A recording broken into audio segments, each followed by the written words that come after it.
Let's continue, shall we? Continue we shall. Where did we leave off, exactly? I doubt he set out to scare anyone.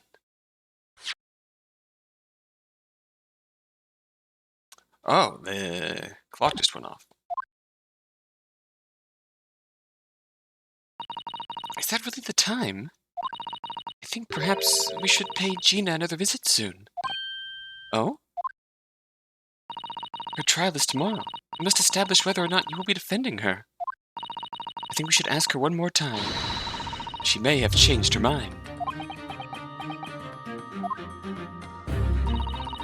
Don't you remember, Runo? You told her she could rip up those the representation papers if she didn't want you to be her lawyer. Really? Did I say that? Yes, you did. The deadline for submitting the paperwork is fast approaching. In that case, we had better hurry back to the prison and talk to Gina again.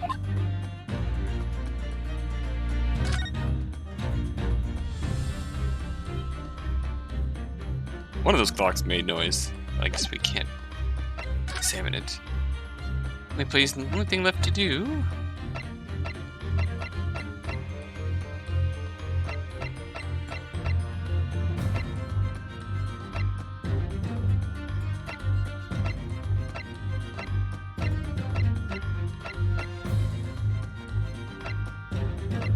I'm just itching to dismantle that huge clock. Iris, no.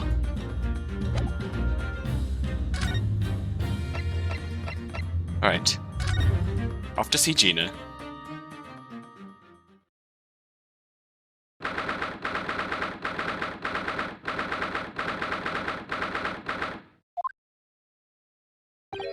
Ah, Gina. Good. You're back. The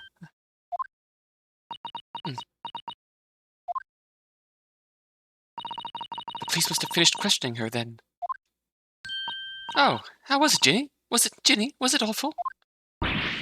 Huh? Oh, didn't bother me. Thank you for the papers you signed before. It meant we were able to investigate at Winterbanks. Oh, right.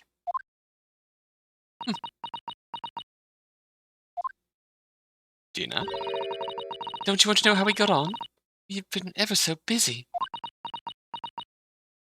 Don't particularly have much in the way of good news. What's the point in asking? Won't change what everyone's saying, that I did it. That's not... Gina, we came to ask for your final decision. Eh? What decision? About tomorrow's trial. Will you let me defend you, or not? I must submit the paperwork now, if you'd like Mr. Naruhodo to represent you. Right, I see. She's really lost her fight again all of a sudden. But I know what that feels like. The worry is just so hard to bear.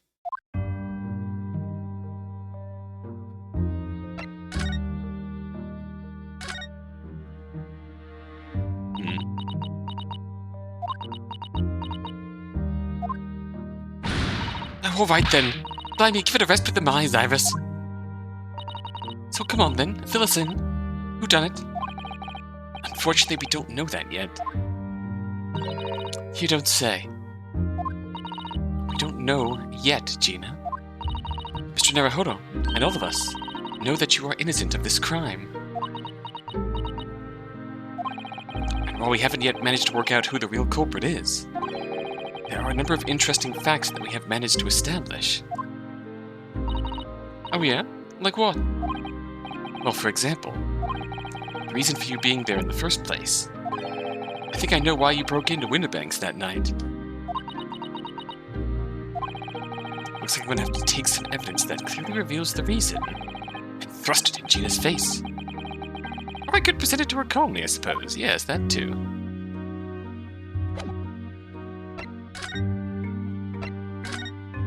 Oh. We found this in Mr. Winterbank's storeroom. The manuscript of Iris's latest story. Oh, right. Well, that's good then.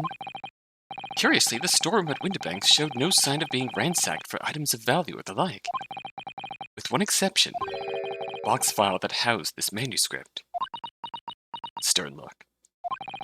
It was you, wasn't it, Gina, who broke open the box containing this manuscript last night? You were determined to find out whether or not the Hound of the Baskervilles was really there. The real reason you broke into the storeroom last night, isn't it? Why don't you tell us what happened? Please. Let's cover this first. Alright, yeah. It's Baskerville's story. It's the latest Sholmes adventure, right? But it ain't been printed yet. So I figured it's gotta be worth a fair few pieces of silver, right? Oh, yes. At least 5,000 pounds. What? So you intended to sell Iris's manuscript, did you? No. Ginny, how could you? Nah, what? Wait, no, hang on. Of course I weren't gonna sell it. All I wanted to do was find out if the manuscript, or whatever you call it, really was there or not. That's the only reason I was in the place. For Iris's sake. Isn't that right? No, I didn't mean to admit that. We knew why you'd done it from the start, Gina. Of course we did. Debated. But I knew you wouldn't do anything mean like that, Ginny. I just knew it. Well, I saw the manuscript in the storeroom. It reminded me of what you said the night before. Grown-ups do a lot worse than that, believe me. Barefaced liars, the lot of them. Just ain't realized it yet.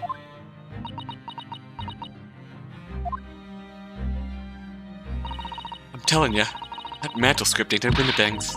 You'd soon see if you had a look. If I'm honest, I have wondered if Hurley's telling me the truth sometimes. I mean that I sometimes wonder if he might have hidden my manuscript somewhere. Somewhere I don't know. Even though it's wrong of me to doubt him.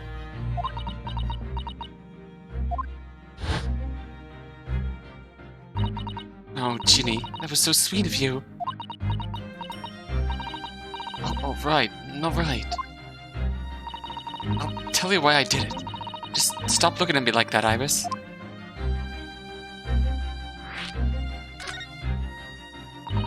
It weren't because of Iris. That's not why I did it. I just wanted to know the truth, that's all. You wanted to know if Mr. Sholmes was being honest? If he'd really deposited the manuscript at Winnebanks? It's like I told you the night before. I never had a father. But Iris's lot ain't like mine. She's got her dad, only she can't see him. I reckon that's gotta be harder. That's why she writes her stories. They're about her dad, really. Oh? That's what it sounded like to me, anyway. Last night, when I was listening to what you were saying. Oh, no. That's sweetly perceptive of you. And I feel like you hit the nail on the head there. Stories about Daddy. You mean they're not the adventures of a great detective? I mean, realistically, if they're following the actual canon of the Holmes series, they are from the perspective of Watson. Or Wilson. So much as the adventures of a great detective and his trusty partner. Well, that's how I see it, yeah. You're so thoughtful and so kind, Ginny. Yes, and we never thought any differently, did we? Look, give it a rest, will ya? I hate all this chummy nonsense. Do you hear? I hate it. I don't trust no one, right? That's how I work. So if you don't trust no one can let you down. So leave me alone. Go on, Scarper.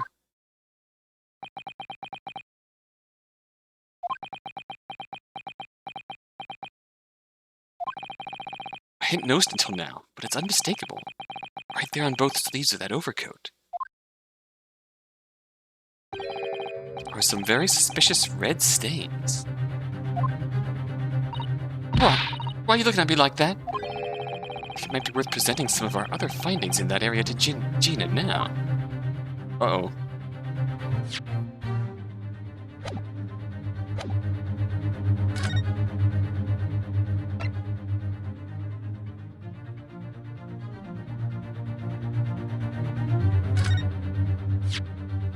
Do you see this pawnbroker's ticket, Gina? It's the one you took to Windibanks, isn't it? One for that black overcoat you're wearing now. Eh? What? That? I don't know. They all look the same to me, those tickets. Surely not. This one has a very obvious mark on it that would appear to be blood. Eh?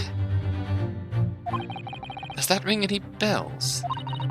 I don't know. They all look the same to me, blood. They all sound the same to me, these answers. Suspicious.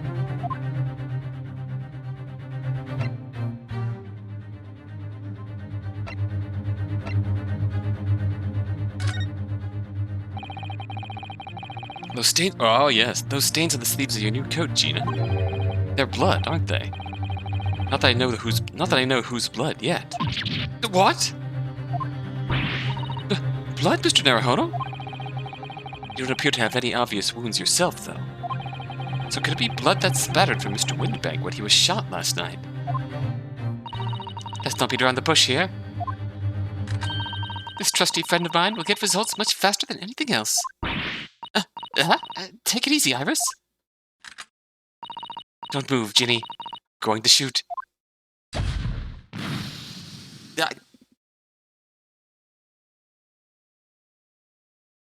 Whoa. Holy shit. Oh. Oh my. What the? Forget the sleeves. Green. Thrice-fired mason. The whole coat is covered in blood. Of course. The black color of the fabric is masking the stains. That's why I haven't seen them until now.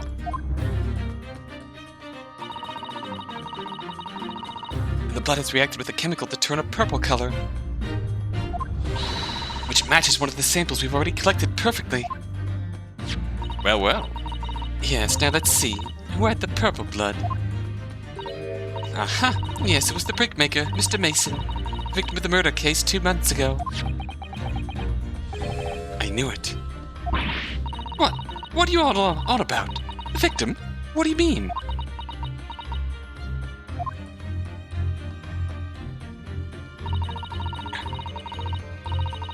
It's a rather uncomfortable situation, Mr. Naruhodo, but I think this makes things quite clear. It means the omnibus case is finally solved.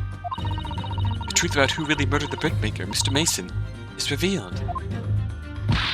Oi! Would someone explain what's going on? Stop telling half a story.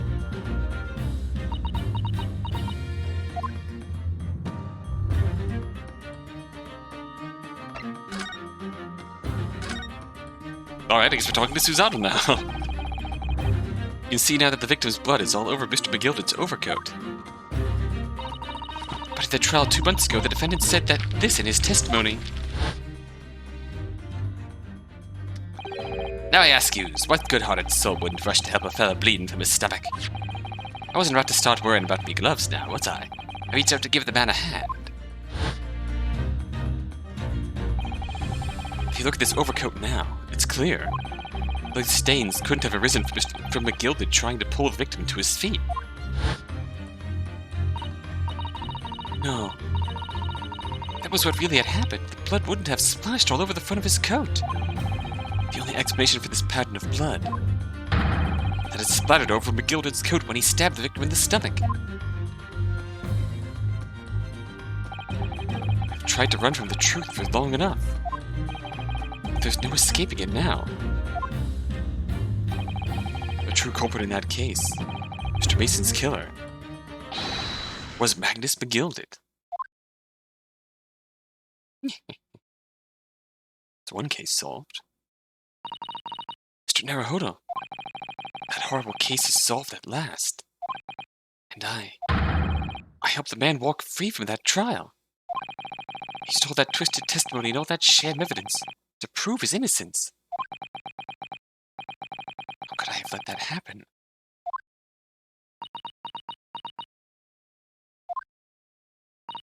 Bruno. Did you believe him, though? Did you believe Mr. McGilded was innocent? I believed. Or rather, I think I was trying to believe. I wanted to. Because believing in those you represent in court is a defense lawyer's greatest weapon. A weapon?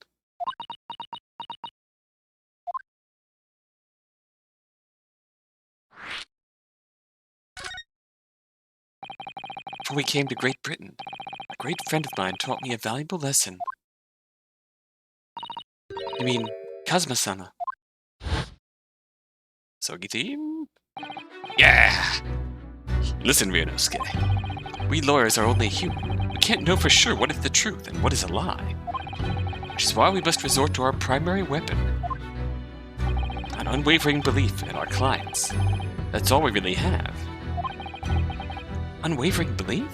And when we truly believe what our clients tell us, can we fight with everything we have for their cause?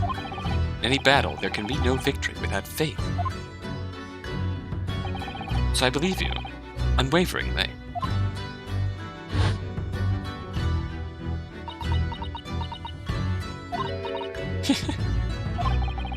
What's funny, Gina? Come on, sounds like this empire of Japan you come from. Everyone must be soft. Hmm? Oh, come on. Look at the mess it's got you into, believing in that bog trotter. Yes, I inadvertently helped a murderer walk free. Well, at least you've learned your lesson now, eh? Believing in people's never worth it. Someone always stabs you in the back in the end. As soon as you let down your guard, you've had it. Oh, Gina. Take a leaf out of my book. Believe no one, get hurt by no one. I'd ask who hurt you, but I think the answer is everyone. Or quite a lot of people. Gina, may I ask you something? Too many people. There we go. What? I'd just like to make absolutely sure. What would you like us to do with these representation papers for tomorrow's trial? How many times do I have to say it? Rip them up and chuck them away. Are you really sure that's what you want? Bet that's what he wants and all now? Mr. I'm a believer lawyer over there. Don't forget it was me in that trial 2 months ago. I led everyone up the garden path, didn't I? And you're telling me you can believe in me after that? Not likely. Well, Mr. Naruhodo? A lawyer's primary weapon is an unwavering belief in his clients. Ultimately, it comes down to whether or not I feel I can trust Gina after everything that's happened.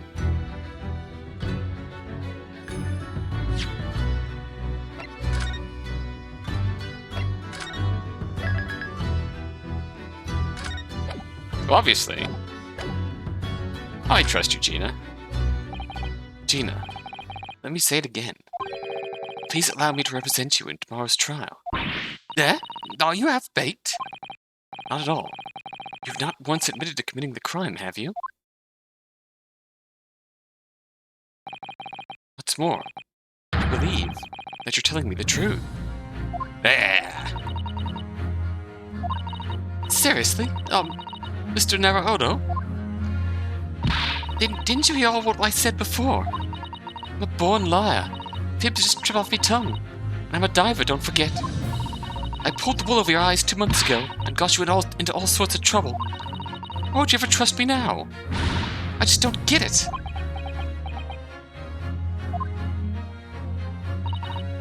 Gina. Huh? I do understand why you choose not to put your trust in others.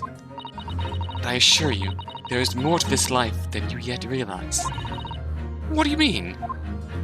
The world we live in is full of people you would do very well to trust. People who won't ever let you down. Oh, that smile. It's It's true that I'm just a student of law, and I'm certainly lacking in courtroom experience. I can promise you this. Whatever happens, and until my very last breath, I'm completely on your side.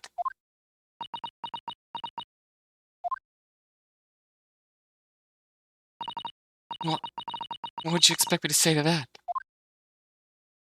Oh.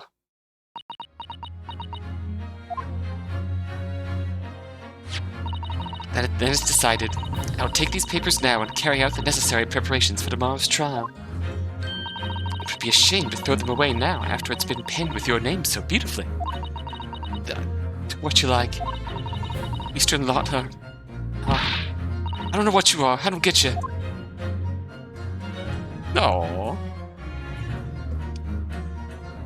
Happy end. Gina's taken herself off to the back of her cell.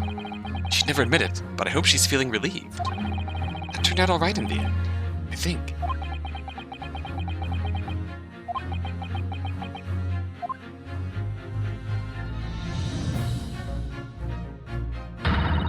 Whoever's hiding there, show yourself at once. Eavesdropping is the height of cowardice. Miss Susato! Somebody's there in the shadows. I can sense it. Somebody who wasn't there before. What?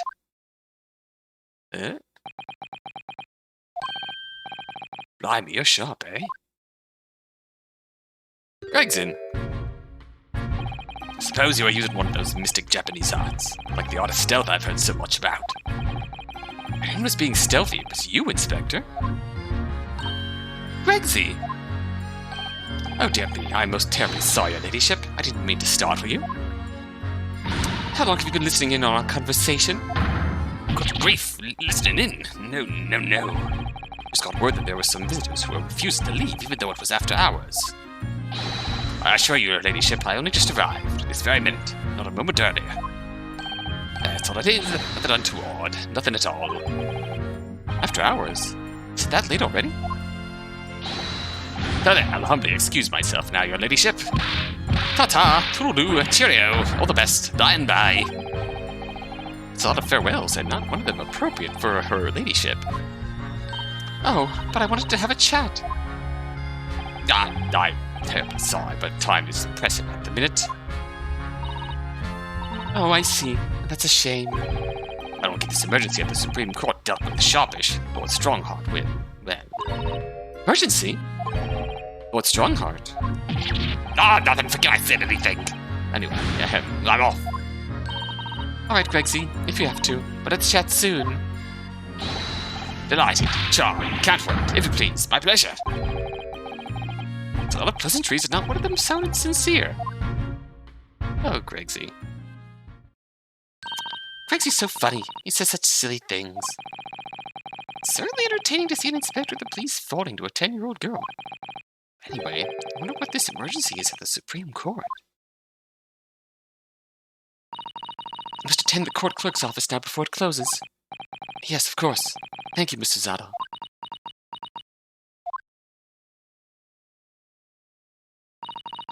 Kindly escort Iris home now, Mr. Naruhodo. I shall meet you there later.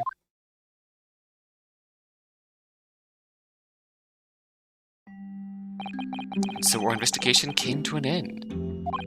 Susato-san went to file the necessary papers for my defense of Gina the following day. Then it hit me. I could no longer suppress the wretched feeling that had been gnawing away at my insides. Tomorrow, Susato-san would be leaving Britain and making her way back to Japan. Oh.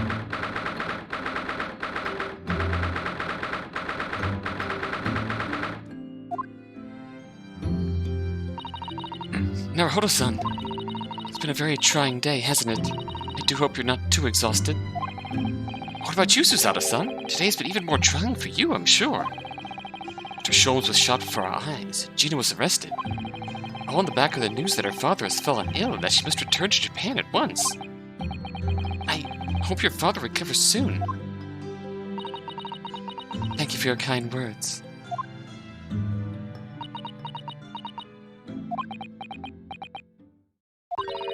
I wonder why it is that so many thoughts raged in my head, like a storm. yet I seem unable to find the words to express any of them. I know exactly what you mean.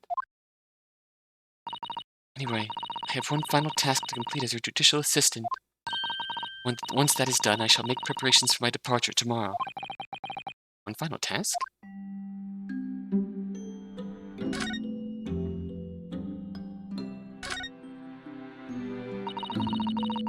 Just 2 months since we arrived in London. We've managed to establish this office. I was finally feeling as though we were settling in. I'd be lying. I said I felt no regret. I'm so sorry, Suzato-san. Just so sudden. I really don't know what to think. I've had no time to gather my thoughts. I know we've only been here a short time, but my limited experience of the courtroom, I feel I've learned something. And what would that be? It seems to me there are many facets to people's personalities. Facets? Like a jewel, the light plays off them in complex patterns, illuminating their actions and their motives.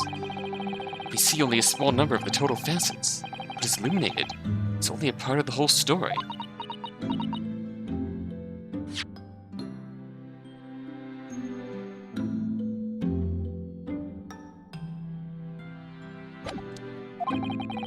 What lies in the shadows? What do those facets we cannot see look like? Perhaps there are some parts we'll never lay eyes on for as long as we live. That's so true. Sometimes I feel as though I'm blind to so much. But I keep hoping that one day it will all become clear. All the facets will be illuminated, and I'll finally understand how everything fits together. Naruhodo-san, I suppose what matters is that we keep our eyes open and keep moving forward, even if the way sometimes seems dark. It's amazing to think it's been just 2 months. You've grown so much. Oh. Sorry? I've what? Oh no, it was nothing. Unimportant. Oh. Do you know what time you'll leave London in the morning? Yes, I picked up my ticket earlier. I should be leaving here at 4 a.m. Huh. I see. Well, I'll escort you to the station. Absolutely not. Sorry? I'm sure you realize why I couldn't possibly let you do that. You have a very important day ahead of you tomorrow. Gina's trial.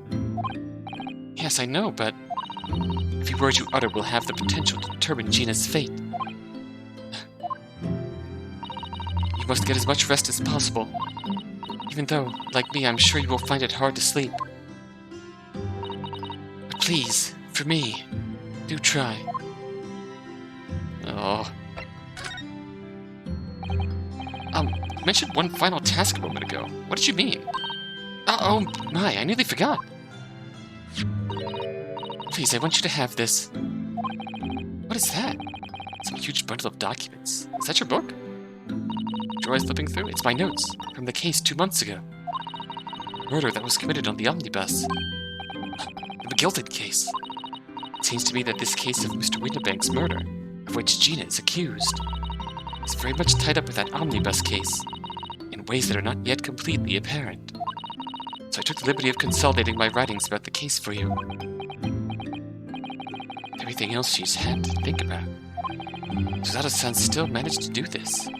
All neatly laid out for me in her beautiful handwriting.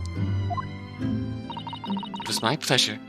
I can only hope that it will bolster your case tomorrow for Gina. Thank you so much, Suzato-san. I'll do my best to use it wisely. You really are the best judicial assistant in the world. Well, that's extremely flattering. But I'm sorry to say that I've been a complete failure. Eh? Sorry? I didn't quite catch what you said there. Suzato, no! Oh, ignore me. I was just mumbling to myself.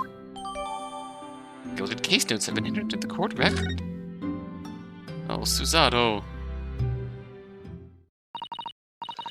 Oh, it's getting rather late. I think you should go to bed now, Naruhodo-san. Must finish packing up my things in my room. Suzato-san, I wish you The very best of luck tomorrow. Good night. Oh, wait. There's something I need to say. Hiya! Die! What was that? Secret technique of mine. The Susato shutdown. Shutdown?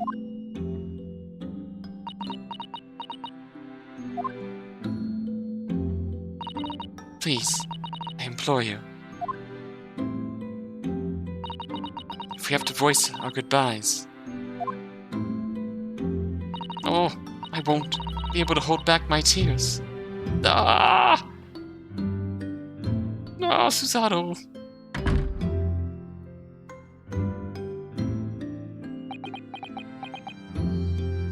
This is my life now.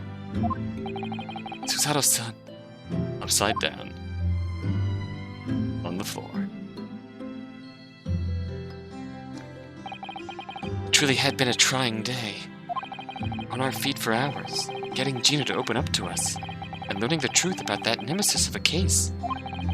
Physically and mentally, I was exhausted, and yet the idea of sleep seemed impossible. But I forced myself to close my eyes. As a cacophony of scenes of our lives here in London played out through my mind. Eventually, my fatigue triumphed, and I fell into a deep slump. Slump? I think I just kind of merged together sleep and slumber. And slumped.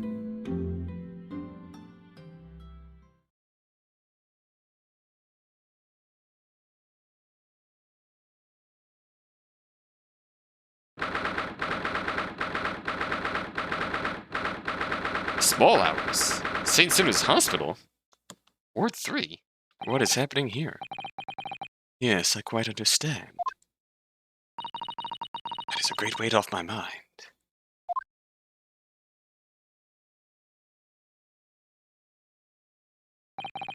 Rest assured, I shall put everything in place, exactly as we have discussed.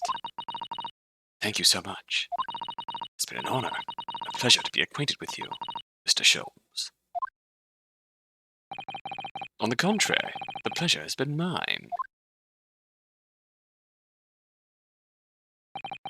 I bid you farewell, and Godspeed. Ah, my dear madam. Susato!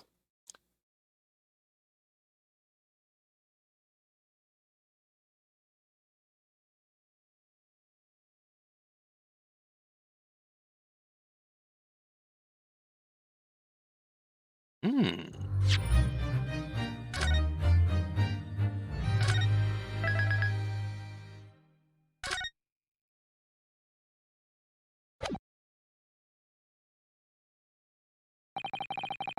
I woke the following morning, Susato-san was already gone. Outside the window, the rain came down in sheets. And so began an even longer day than the last, one that I would remember for the rest of my days.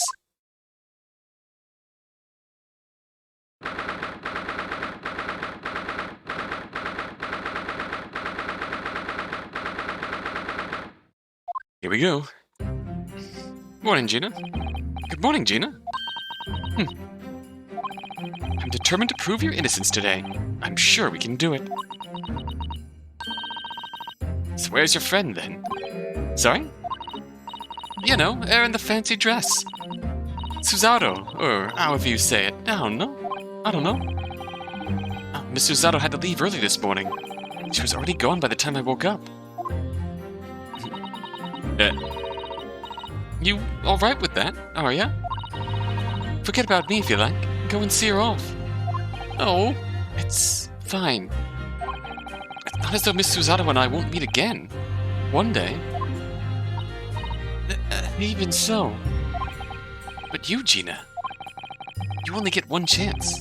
This trial today is all we have. How sweet is Gina for thinking of us, even with that. Good morning, you two.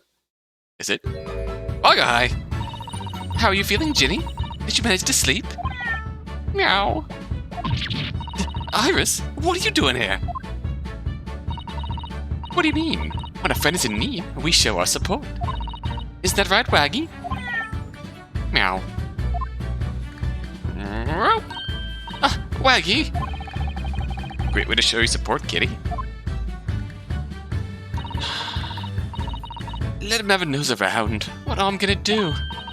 Oh, that reminds me. Bought a paper on the way here. Now, would you like the good news or the bad news? What do you say, Runo? Ginny? Oh, well, I think I'd rather get the bad news out of the way first. Nah, always take the good news first. You might not live to hear the bad. Yes, that question always gives away people's personalities. Let's not go there. Alright then, I'll give you the bad news first. A record amount of rain has fallen this morning, and carriages all over the capital are struggling to move. Huh? Bad news? Was a weather report? So I hope that Susie made her train to Dover and that the train isn't delayed on its way to the port. Gosh, yeah. Alright then, so what's the good news? Well, the rain is forecast to subside this afternoon. So even if the train is delayed, it should be able to make up the time later. Well, that is good news, isn't it? I could give a monkeys, really. If only all good news canceled out the bad.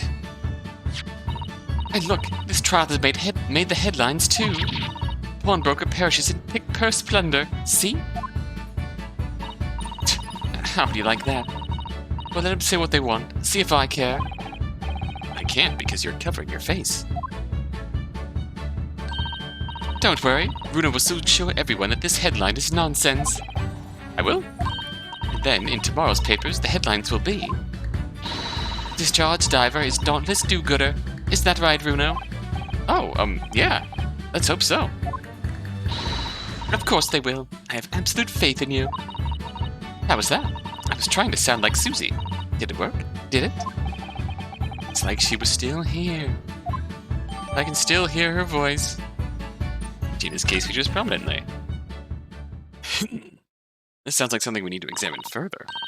Good luck then, Runo. I'll do what I can. E.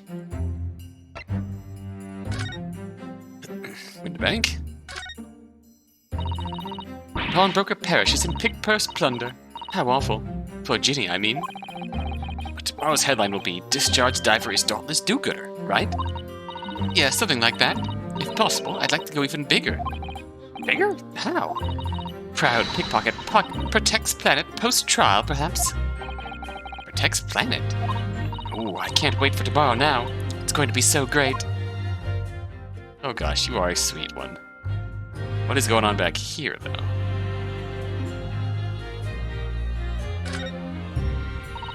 It's a sensational story lower down the front page as well. Look. Ministry mode. Classified secrets may have been leaked overseas for Ministry of Justice.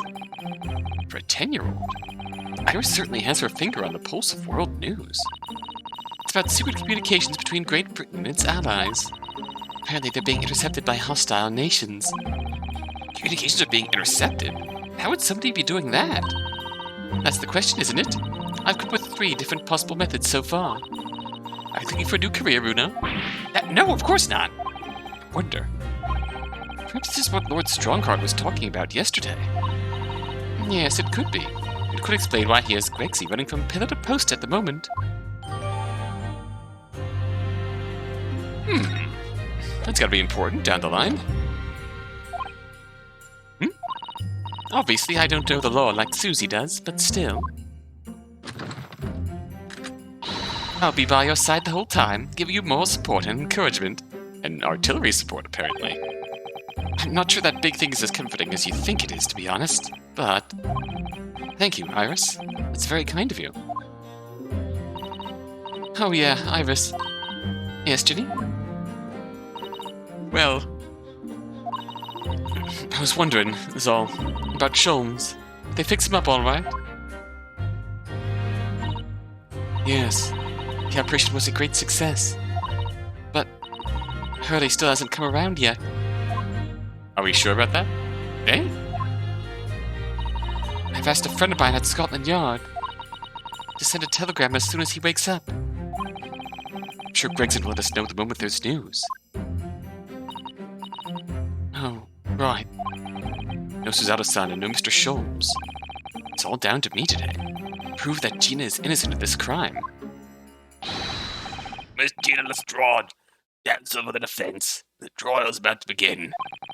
Please make your way to the courtroom. It's time then. Yes, let's go, Gina. Iris. Lead the way, Runo. Let's fucking go. Poor Gina. She's trying to put on a brave face, but I can tell she's worried and scared. And I have to believe in her from start to finish. That's the weapon that will secure our victory here. If I learned anything from my great friend, it's that.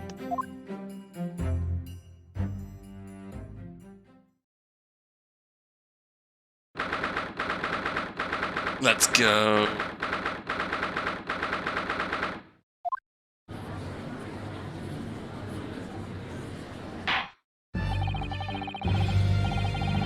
Name of Her Majesty.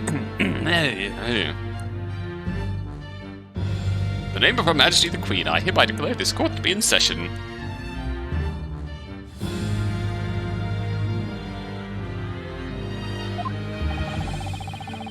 This trial shall determine the guilt or innocence of Miss Gina Lestrade. I now call upon the counsels for the prosecution and defense to declare their willingness to proceed.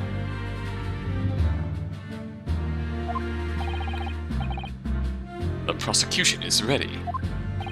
The defense is ready. Lord Van Zieks. My lord. Remind me, how many years ago was it that you withdrew from the public prosecution service? It was some 5 years ago, my lord.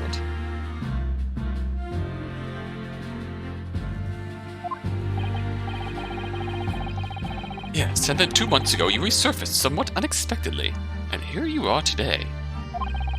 There are some circumstances of which the court should be aware that have led to this erratic behavior. In what one might describe as your former life 5 years past, you dealt exclusively in matters concerned with the highest echelons of society and government. Really? Yet today you choose to try a simple case of burglary and murder. At first I find it more than a little befuddling, counsel. Your Honor, I tried a burglary case last week. Or 2 months ago, rather. There are 2 types of person I cannot abide. Firstly, those wealthy scoundrels who hide behind a mask of philanthropy to cheat the public at large. You mean Mr. McGilded? Oh God, what am I doing? He means Mr. McGilded, who defended against the Reaper 2 months ago. Yes, I just about managed to work that out. Thank you. I miss McGilded. If I'd known what a monster he was, I never would have defended him. And secondly, even more loathsome, are pickpockets.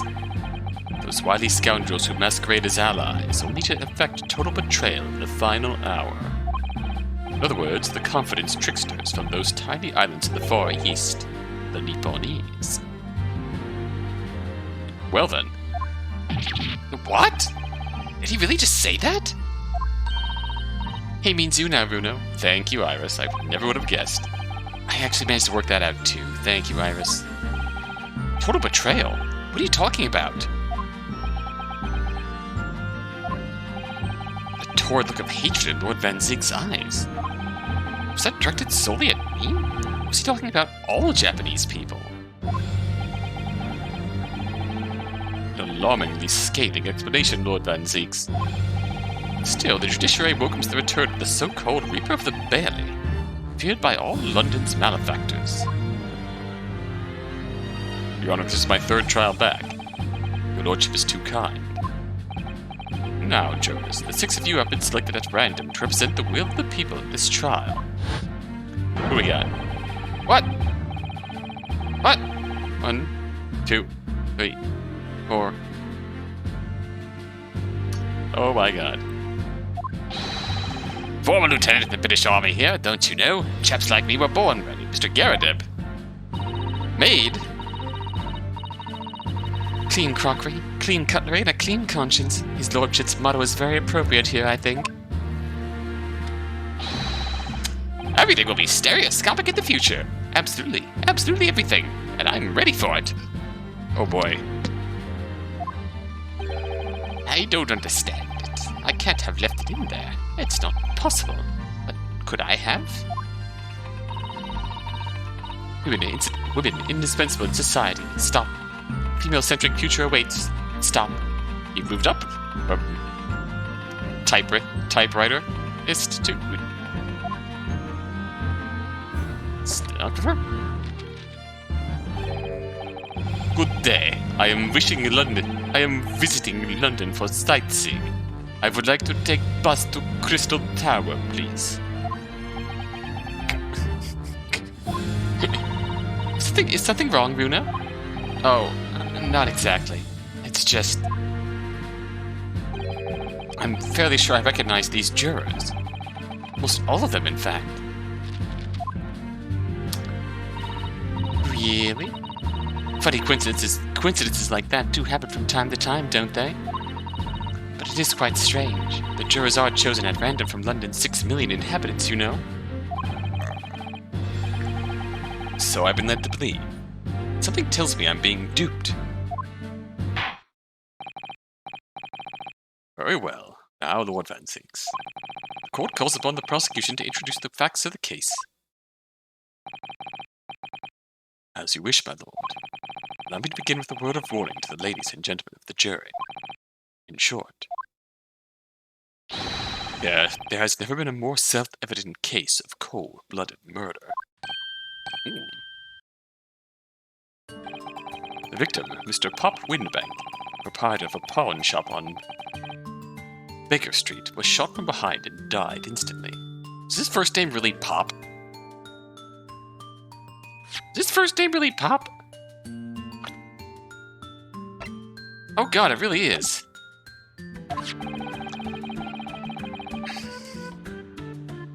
The prosecution presents this photographic print of the crime scene. As the court will observe, there is a single bullet wound just below the gentleman's left shoulder. The evidence suggests that the bullet pierced the man's heart, resulting in near-instant death. Moving on to the findings of Scotland Yard's coroner.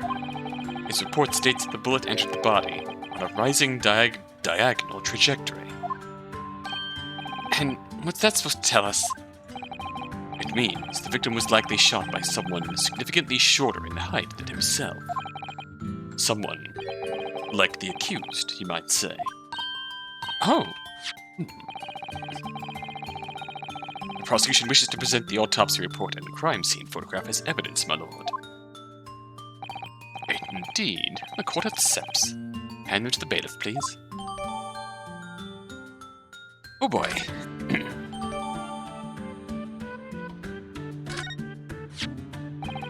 I now ask the court to turn its attention back to this plan of the establishment where the incident occurred. The proprietor was found in the storeroom where he kept articles pawned to him. A windowless room with a single point of entry, a door to the main shop that was found locked. In this sealed chamber, there were only 2 persons present. The victim, Mr. Winterbank, and the accused. Ah! It may further interest the court to note that when the accused was discovered at the scene, she had in her hand the gun used to fire the fatal bullet. Well, that's that then, is it? Nothing more to say. Isn't that grubby little girl? Pickpocket, she's one of those filthy dreads of the slums of East End. Oh well, it's only a matter of time before she got blood on her hands then. What are the jurors waiting for? The girl's guilty as hell. We can't jump to conclusions here. We mustn't assume her guilt because of what she has to do to survive. Uh-oh. Chalice already. My learned Nipponese. Friend, it is you who mustn't jump to conclusions. The prosecution has barely begun presenting its case. Oh boy. Conveniently, this appalling act of murder did not go unobserved. there were witnesses. Good gracious! After their testimony, this girl's true nature will be exposed. Pitiful pick-purse, or cold-hearted killer. Here's to establishing the truth.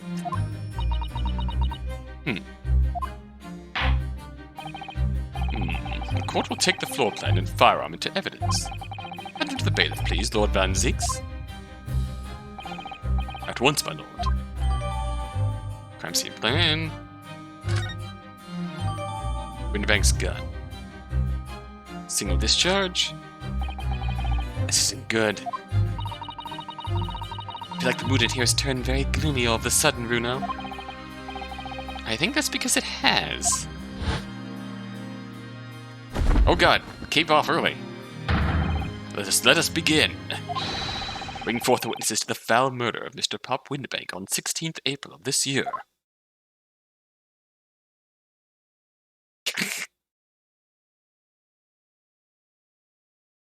That dramatic introduction, and then it's these two clowns. Witnesses, state your names and occupations for this court. Name's Nash Skulkin. The operation is, baddie. Professional baddie. Name's Ringo Skulkin. Occupations, same as him. Tobias Gregson, Scotland Yard Inspector. That's right, we're what they call the Three Skulkin Brothers.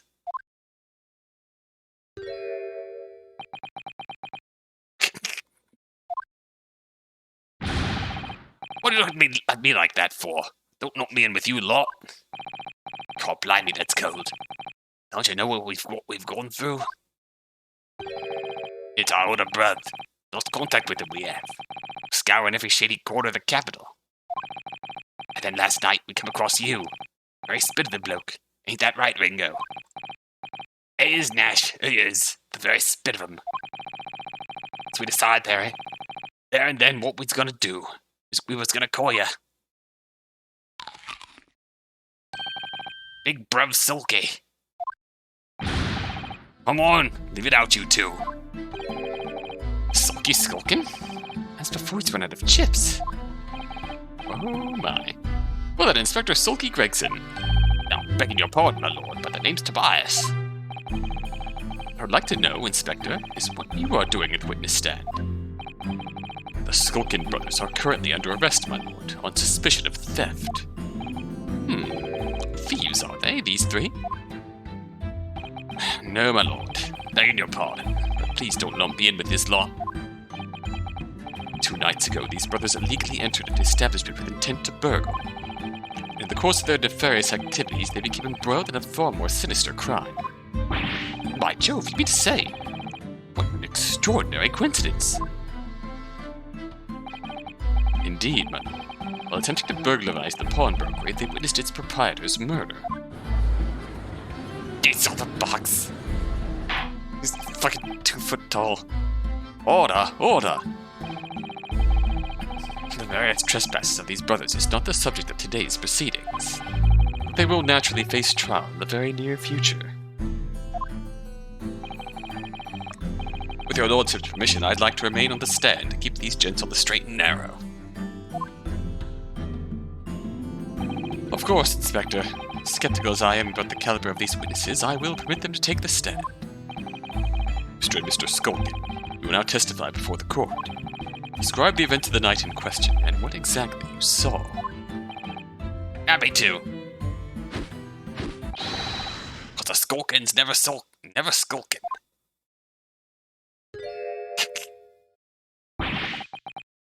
Get out of it.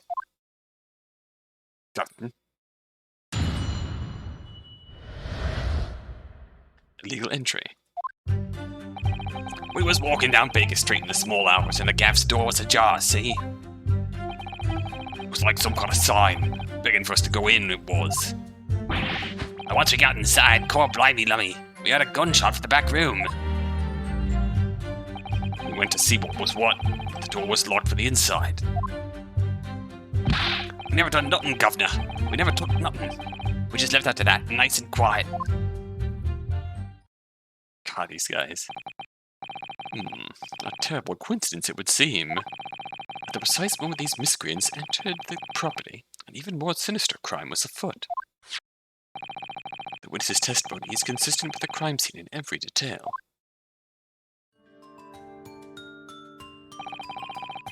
The door providing access to the storeroom for the main shop was indeed locked from the inside. Within, only the victim and the accused were found.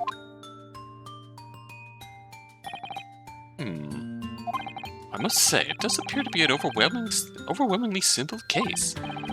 Still, the defense may cross-examine the witnesses now, of course. Counsel, if you please. Counsel?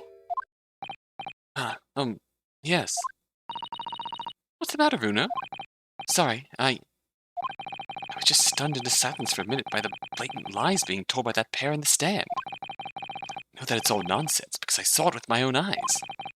Just have to expose their testimony for the pack of lies it is.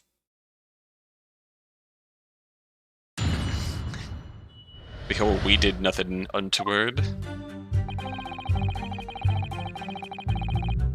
Hold it! The front door of Winterbanks was ajar, you say? What time of night was this? Must have been about 1. Right, Ringo? Hi, Gregsy.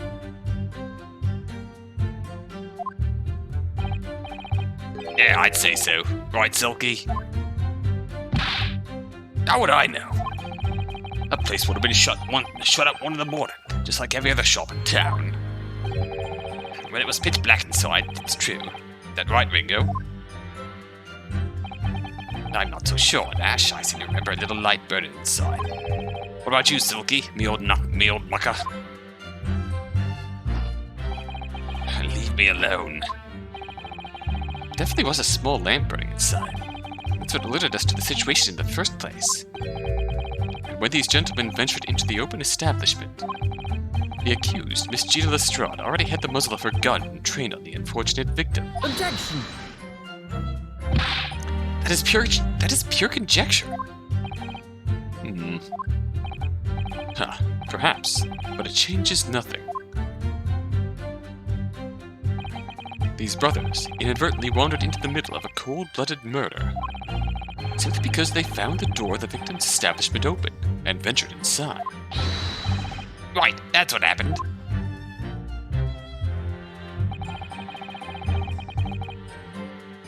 Hold it! What are you trying to suggest? That you had to go in? Well, God moves in mysterious ways, they say.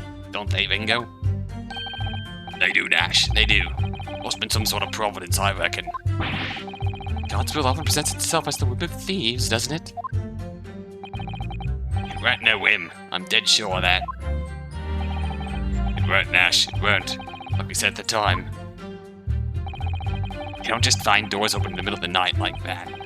Nah, there's no 2 ways about it. It's a sign that a long-lost brother was inside. Not very good liars, are they? Well, they can't deny it. They led us to a bloke what looked just like our bruv. No, I say, cut it out. Those chips are getting a chomping today. They sure are. Hold it! A gunshot, you say? Just the one. Are you sure about that? Yup, just the one, Governor. Can swear to that. It was, Nash. It was. Ain't that right, bruv? The firearm used belonged to the victim himself. Yes, Mr. Winterbank always used to leave his gun lying around on the counter. Right, I remember. When we examined it, we found the revolver was completely out of rounds. That makes sense. Mr. Winterbank always used to say he only ever kept a single bullet loaded. That's true. I remember him saying that as well. So we can say with considerable certainty, only a single round was discharged from the firearm used as the murder weapon. Yes, my lord, we can. I should remind the court that the firearm in question was discovered in the hand of the accused. Yes, yes. Wonderful.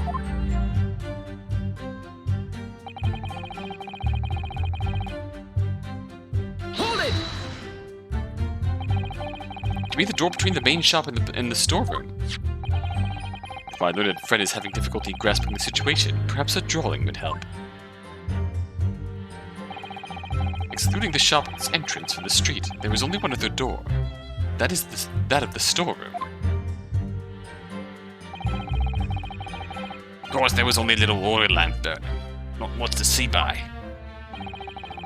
And the door was hidden behind a curtain and all. That's right. When you arrived, the door was mostly obscured by the curtain. Tell me, why exactly did you try to open that door? Eh? A normal petty thief would run at the sound of a gunshot, I would think. No, well, no. Your turn to riot, Ringo. Well, Nash, yeah. I suppose you'd have to say we ain't normal, eh? Broadly speaking, humans respond one of two ways: on hearing a gunshot or a scream. Timid flee, gripped by fear, while the courageous investigate to see if they might help.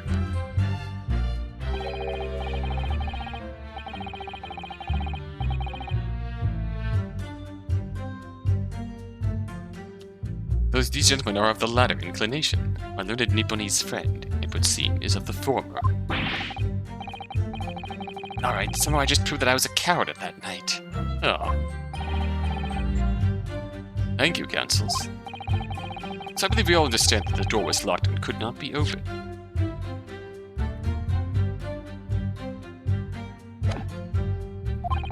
Yeah, rude. Proceed, witnesses. Never done nothing, Governor. Never took nothing. We just left after that, nice and quiet. Hold it! Nice and quiet, huh? You didn't do or take anything. Is that your story? And it was bedlam as soon as, weren't it? Was, Nash, it was. Didn't even have time to pull me dukes out of me Lucy Lockets. So with no time to take your hands out of your pockets, you just left, nice and quietly, you say? That's right, Governor. Nothing we ain't more than violence. Peace-loving nibblers we are, not bludgers. We are, Nash, we are. Never even pulled me dukes out of me Lucy Lockets. So, you clearly like us to believe. Come again? As you fled from the pawnbrokers that night, did you not run into anyone else? And did you not fire a gun at that person? Saints alive, they fired a gun, you say? Blimey, Governor. You ain't telling us. Was you in the doorway? It was. Why the bleeding Noah? Didn't you mention that before? You were armed with a gun. As you fled the scene, you fired that gun. At London's greatest detective, Herlock Sholmes. They shot the great Mr. Sholmes? I did hear that, actually. There was a rumor he'd been rushed to the hospital. The great Sholmes? That's beyond the pale. The night in question, this pair were arrested by the police within minutes of the discovery of the crime scene. Their suspicious countenance rapidly gave them away. When searched, a firearm was indeed found in their possession. Furthermore, the barrel shows signs of a shot having been fired from it. Prosecution invites his lordship to examine the firearm recovered from these brothers. Yes, indeed. Remnants of powder around the muzzle, as you say, Counsel. This court will hold this weapon as evidence. It's got my brother's gun.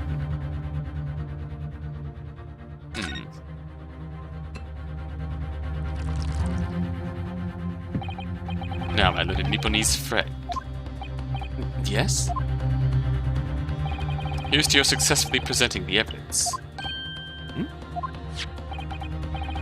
Oh yes, there are the telltale signs of spent powder on his gun, and a single bullet missing from the cylinder. The prosecution demands evidence that it was fired at the scene of the crime under the scrutiny in this trial. Objection! Well, I don't need evidence. Because I was there. Objection! However, the rest of us in this courtroom were not. The defense fails to provide evidence in support of its rash claim.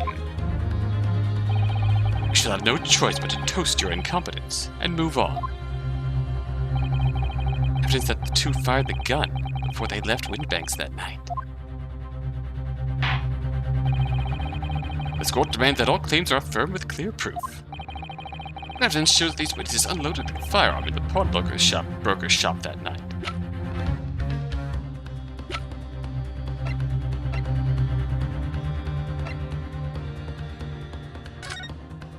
Oh yeah, it's right here.